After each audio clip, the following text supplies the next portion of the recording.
There are many occasions where you hear the letters IR attached to certain number of words. In technological term, IR refers to infrared radiation.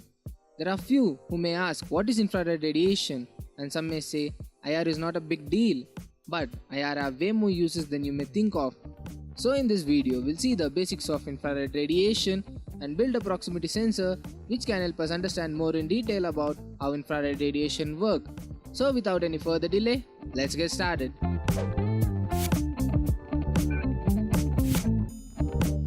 Infrared radiation is a part of electromagnetic spectrum. This spectrum consists of different wavelengths of electromagnetic waves, from the shortest wavelength gamma rays to the longest wavelength radio waves. And with the wavelength of 700 nanometer to 1 millimeter, we have the infrared radiation, which has slightly longer wavelength than the visible light. Therefore, the radiation is invisible to human eyes but can be caught on most of the camera.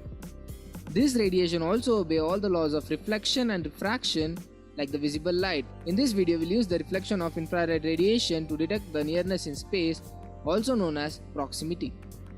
First, we'll start with the source for infrared radiation. The source for infrared radiation can literally be anything which have a temperature more than absolute zero. But the order of magnitude of intensity of the infrared radiation will be very small that the IR detector which we use cannot capture them. Therefore, we'll use an IR emitting LED which emit infrared radiation. There are two types of IR LEDs, narrowband and a wideband. In this video, we'll use a narrowband IR emitting LED. Now let's concentrate on the IR receiver diode. The receiver diode looks similar to a LED which is tinted black. This IR receiver has to be connected in opposite direction to the polarity, or in technical term, the IR receiver has to be reverse biased.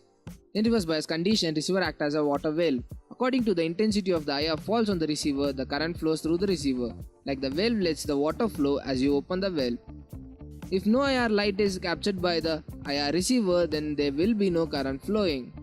Since we are going to use the reflection of IR, the IR captured by the receiver will be very small and wouldn't be useful until we amplify it. To amplify, we'll use IC358 which consists of 2 op-amps. After gathering the components for amplifying, we'll use a simple LED to see the output and few current limiting resistor and a pot to adjust the sensitivity of the circuit. The transmitter part is going to be simple. Just connect the IR transmitter with a 220 ohms current limiting resistor and you are done with the transmitter.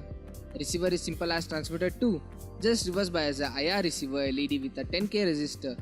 This part of the circuit acts as a voltage divider. If we can measure the voltage at IR receiver diode and the 10K resistor, the voltage across the receiver diode will be equal to the supply voltage and the voltage across the resistor is negligible. To use this as our concept, we'll build another voltage divider circuit with a 10K potentiometer. Here the voltage across these two terminals can be adjusted by turning the potentiometer. Now we can use this change in voltage from the receiver diode and compare with the threshold voltage which is set by the potentiometer. To do this, we'll use the op-amp. From n number of different functions in op-amp, we'll just concentrate on one function, that is comparator. Op-amp importantly consists of 5 pins: ground, power, inverting input and non-inverting input. We can build the comparator by placing two potentiometers at the inverting and non-inverting terminal on the op-amp. The output of the op-amp depends on the inverting and non-inverting input. If the inverting input is greater than the non-inverting input, the output will be high, or else the output will be low.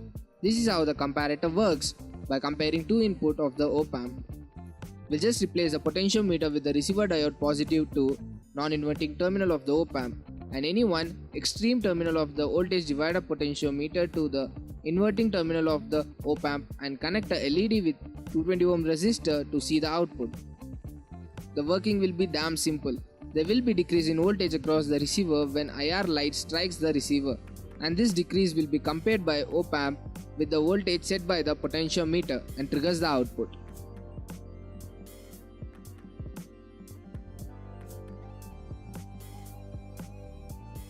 As we know the circuit works, it's time to build the circuit in a perf board. I just place the components in the board as exactly as the circuit diagram, which can be downloaded from the link in the description. And make sure that the IR transmitter and the receiver are placed as closely as possible. Voila! We have successfully completed the IR proximity sensor. If you want, you can also buy exactly the same circuit from online at which may cost more than the one we made. As we are at the end of the video, you can check the description to see the layout of the board for soldering and the explanation in the written form. You can also click on the cards on the screen to see how to make few amazing project proximity sensor. In the end, I hope you learned something very useful, and if you have any questions, comments or suggestion, comment below. If you like the video, smash the like button and share the video with your DIY geek friends, and make sure to hit the subscribe button and the bell icon to get notified as I upload the video. As always, see you guys later. Click on the links on the screen to go to some of my other projects or to my channel.